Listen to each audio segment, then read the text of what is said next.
It is not about how much data you have collected. It's about how you process it and output it to your audience. Microsoft Excel has been proven to be exceptionally powerful in data analysis. You can use it to process all your data into reasonable results so that your audience can have a better understanding of your outputs. In this video, I want to share with you 5 tips and tricks to enhance your experience in data processing and outputting of your results.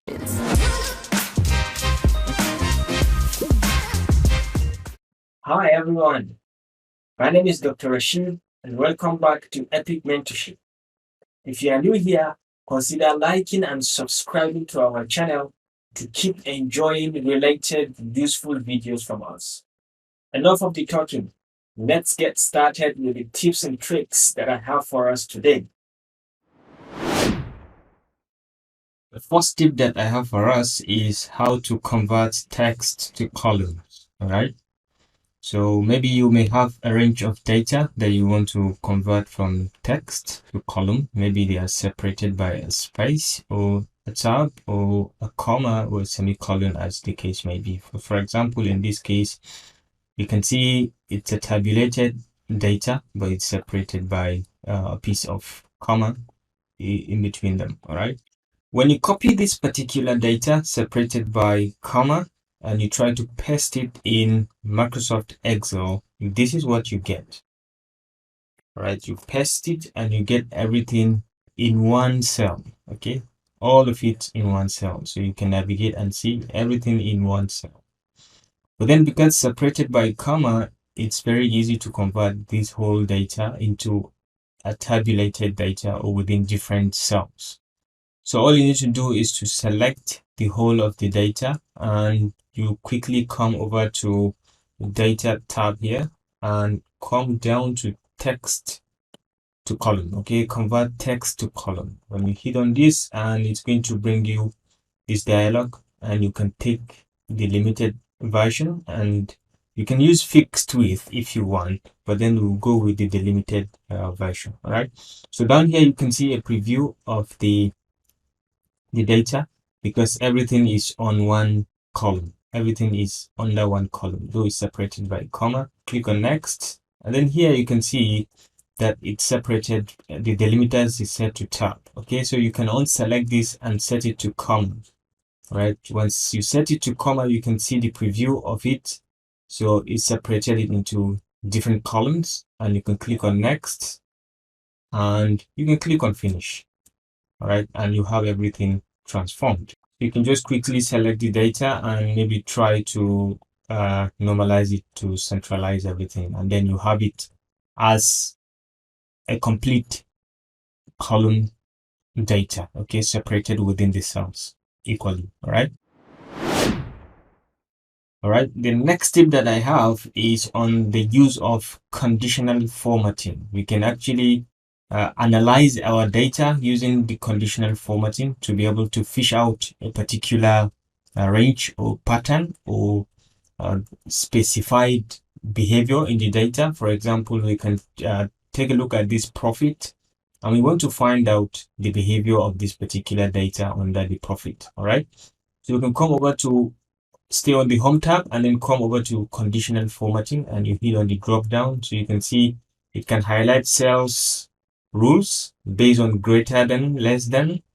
You can say, for example, greater than, then you choose a particular value. Maybe let's say anything greater than 30 should be highlighted. So let's say greater than 30, or you can say anything greater than 40 should be highlighted, and you can have it directly highlighted like this. Okay, so once you hit on OK, it's going to show you that these are the values that are greater than 40 within this particular range. Okay, so you can clear the rules by simply selecting the whole cells and still coming back to conditional formatting, and then you move all the way down to clear rules. Okay, and clear rules from selected cells, and it goes back to normal. All right, there are so many other things you can do.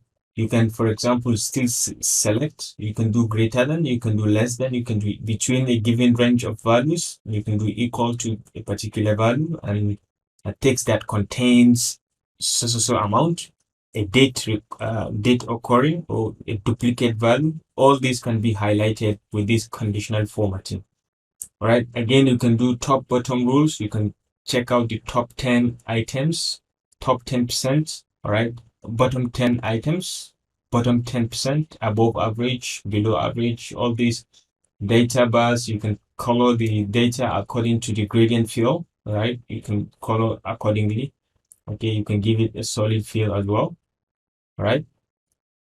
And you can color scales. You can use color scales accordingly based on the values that you have. And you can use icon sets from any kind of selection you want, right?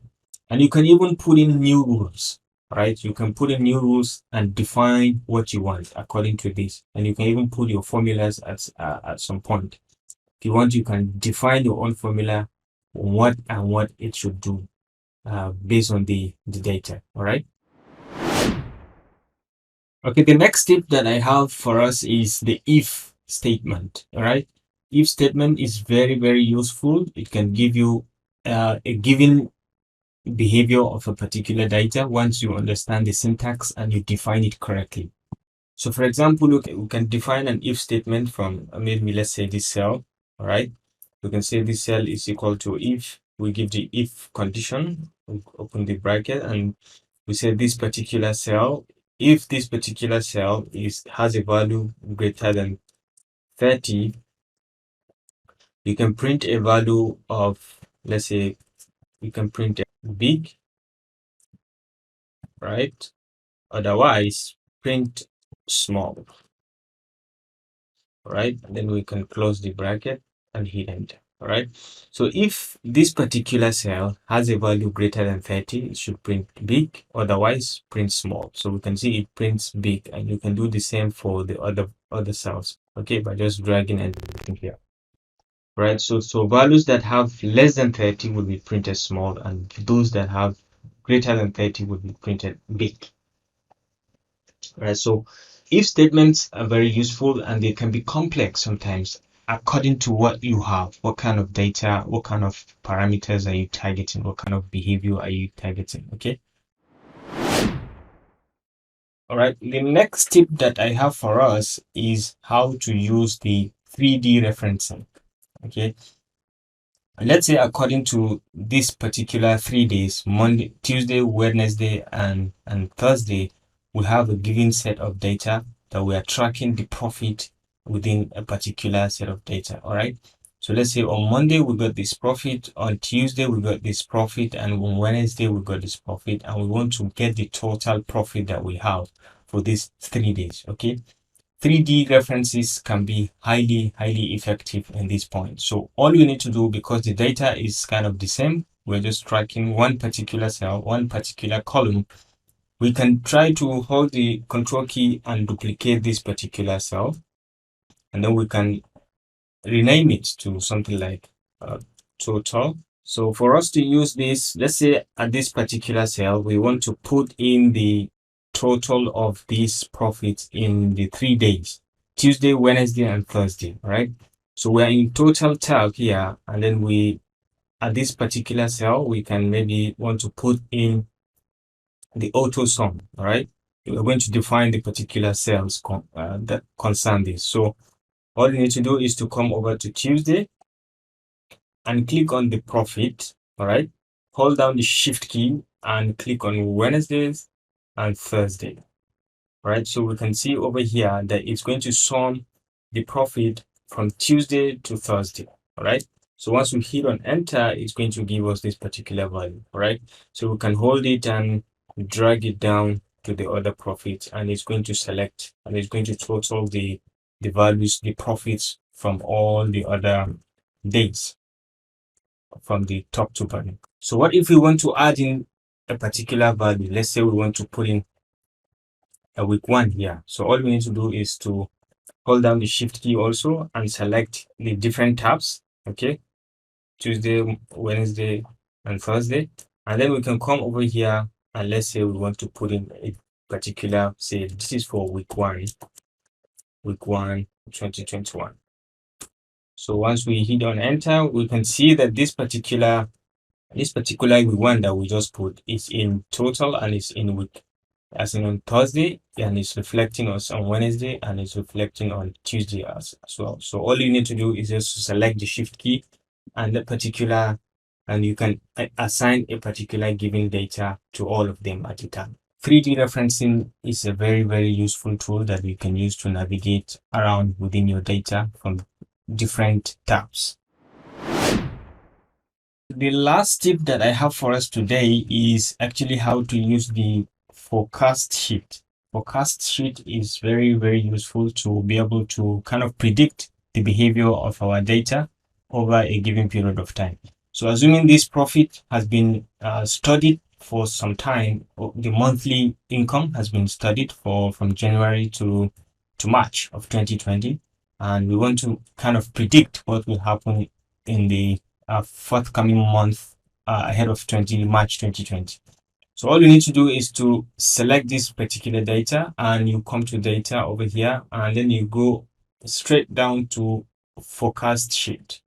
Okay, on clicking, you're going to see that it's going to give you a kind of forecast of the data. Okay, the normal behavior of the data up to March 2020, and then it's going to give you a forecast of what's going to happen, citing the lower confidence bound and the upper confidence bound. All right, so this is how the data is going to behave. All right, so you have the option to select to increase the deadline. Maybe you can, right now it's showing up to July 2020, and you can increase it to maybe October 2020 and specify a given time. All right, you can even add more options here, edit the start date, and you can even change the values range and the timeline range. All right, you can change the range of the data accordingly, and once you are done with this editing, you can click on create, and it's going to create a particular forecasted data with